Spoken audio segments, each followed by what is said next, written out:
Un país de personas que nacieron o proceden de otro lugar representa una de las dos opciones o alternativas del término migración, que se aplican los movimientos de personas de un lugar a otro, y estos desplazamientos conllevan un cambio de residencia, bien sea temporal o definitiva. Las dos opciones de los movimientos migratorios son emigración, que es una salida de persona de un país, región o lugar determinadas para dirigirse a otro destino, e inmigración, que es la entrada a un país, región o lugar determinado procedentes de otras partes. De manera que una migración lleva como compartida posterior una emigración en el país o lugar de la llegada.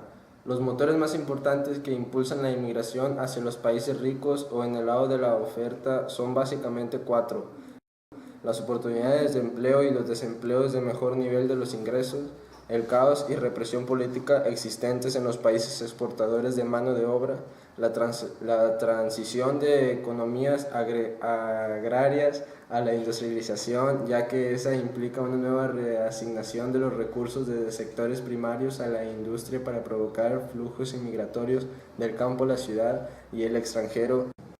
Los programas de bienestar social existentes en las naciones desarrolladas que actúan como un mecanismo de atracción que en muchos casos incentiva la entrada de buscadores de renta más que de creadores de riquezas. Migración internas. Se producen dentro del propio país de origen. El efecto que han causado estas migraciones ha sido la concentración de población en focos urbanos, ya que ha hablado de desplazamiento del campo a la ciudad. La migración se ha ubicado de forma definitiva y los pueblos han sufrido disminuciones de poblaciones, sobre todo jóvenes, quedando en muchos casos abundados o con población muy envejecida.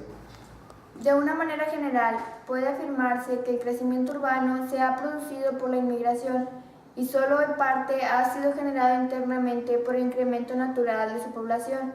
Es cierto que en algunas ocasiones la llegada de los inmigrantes y en la época contemporánea la disminución de la mortalidad ha mejorado el crecimiento vegetativo urbano.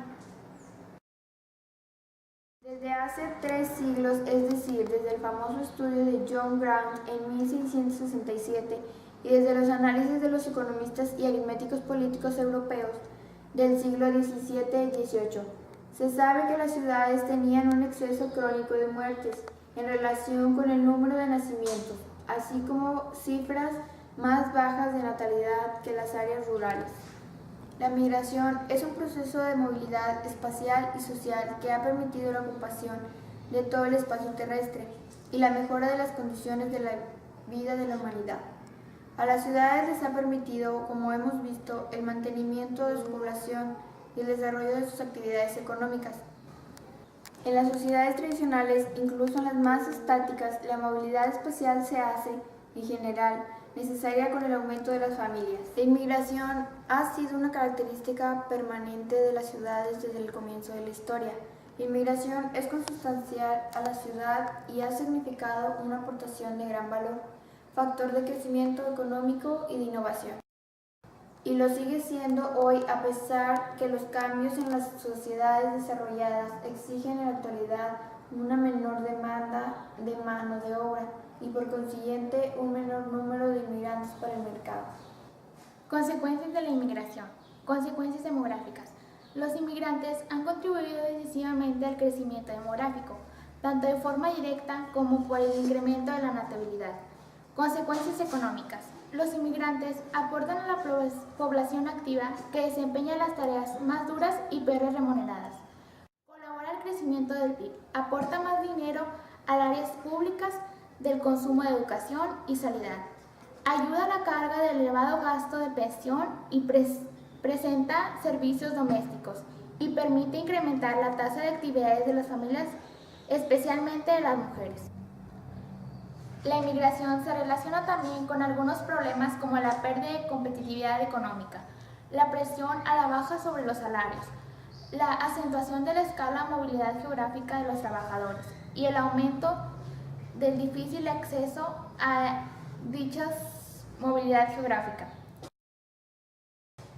Consecuencias sociales. Han surgido actitudes o racistas entre algunos sectores que consideran el crecimiento de inmigrantes como una invasión que compite por el empleo, consume recursos sociales en perjuicio del bienestar de la población y amenaza a la identidad nacional. Muchos inmigrantes sufren condiciones laborales y de vida. En parte, por ello se les responsabiliza de manera injusta y absurda de diversos delitos: tráfico de drogas, crimen organizado. Los principales factores por cual la población decide inmigrar a otros países son: economía, salir de la pobreza para buscar mejores condiciones de vida; trabajo, buscar o cambiar el tipo de trabajo; política, dictadura o guerras en sus países; religiones, imposibilidad de practicar su propia religión; desastres naturales, terremotos, tsunamis, etc. Personales, elección ideológica, unión de una pareja. La inmigración es beneficiosa para el crecimiento económico del país, ya que los inmigrantes proporcionan una mano de obra para un tipo de trabajo que difícilmente es realizada por los trabajadores nacionales. En este sentido, el trabajo de los inmigrantes se convierte en una condición del crecimiento económico. Sin embargo, no es esa la idea que prevalece entre las poblaciones. En las últimas encuestas, solo un 44% de los encuestados consideraron que la inmigración es favorable para las economías. En realidad se culpa a los extranjeros de los problemas económicos de la población, aunque sean anteriores a su llegada, y sean los inmigrantes los más afectados. Cambios en el mercado de trabajo. La crisis de mediados de los años 1970 afectó a los países desarrollados, aumentando el desempleo y reduciendo los movimientos migratorios generados en los decenios anteriores de fuerte expansión. La crisis de 1970 provocó inmediatamente políticas de contención inmigratoria. La crisis de 1973 puso de manifiesto la vulnerabilidad de los países industriales y desde entonces se ha venido produciendo una reestructuración de la industria a escala mundial con la emergencia de nuevos países industriales. El proceso de internalización y globalización de la economía ha ido unido a una creciente concentración de la actividad económica en empresas y sociedades más reducidas y de mayor capacidad de decisión.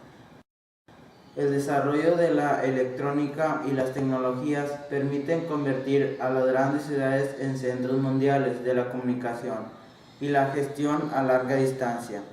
Para hacer frente a la competencia creciente a escala internacional, se produce una fuerte tendencia a la desregularización y flexibilidad del mercado laboral, lo cual implica precarización del empleo, extensión del trabajo informal, subterráneo y a domicilio.